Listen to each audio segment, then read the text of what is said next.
Hey guys, and welcome to this video. My name is Dr. Shah, and this is another episode of Three Docs Teaching. This is a question-based learning session, so I encourage you to pause the video and try the question out yourself. See if you can do it. If you can't, don't worry about it. We'll get through this together. So let's start. A 30-year-old woman presents to the ER after being found unresponsive on the street.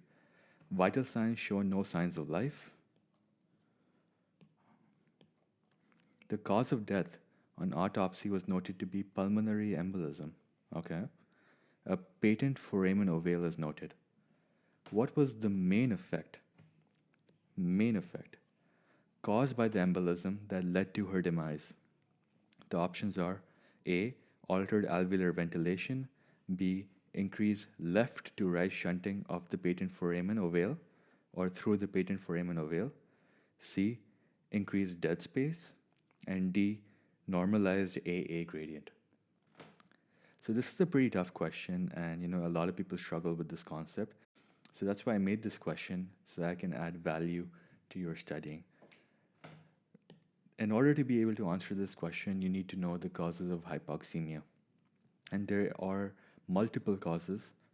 So this is not an exhaustive list, but if you know these 5 causes of hypoxemia, I think you can answer pretty much most of the questions, or at least be able to think through most of the questions and come to the right answer. So what are the 5 causes of hypoxemia? Well, cause number 1 is decreased oxygen in the alveoli, which makes sense, right? If you have this alveolus right here, and oxygen has to go into the alveolus in order to be able to diffuse into the vessel. If there's just decreased amount of oxygen molecules within the alveoli itself, there is less oxygen being able to go into the blood vessels, and eventually you're getting hypoxemia, aka decreased oxygen in the arterioles or the blood vessel. So that makes intuitive sense. What is another name for this? Another name for this is decreased PiO2, or decreased inspiratory pressures of oxygen. I know right now alarm bells are ringing in your head because you've heard this term so many times, and you're right. This is that classical example of someone who went up a mountain, started getting difficulty breathing or chest pain or dyspnea, and what happens is that when you go at high altitudes, you have decreased pressures of environmental oxygen. In other words, I like to think of it like there's decreased oxygen outside. So there's decreased oxygen being able to go into your lungs or your alveoli. And if there's decreased oxygen in your alveoli, eventually there will be decreased oxygen in your vessels. So that is the first cause. Let's go on to the second cause. And you'll notice that I keep the blue color because it is similar in nature, but there is a little bit of nuance. So this is hypoventilation. In other words, issues with inspiration. What do I mean by that? In the first example, you had decreased molecules of oxygen.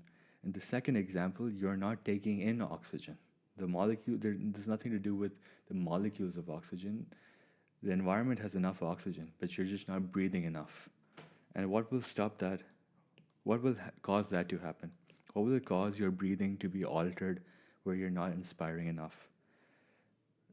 Anything that causes decreased drive or decreased desire to want to inspire, or decreased capacity,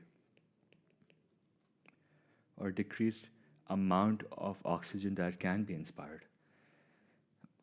What causes decreased drive to inspire? That would be something like your sedatives. You get people with opioid poisoning, and you have depression in their respiratory centers. In other words, they're not taking in deep breaths or enough oxygen through their breathing.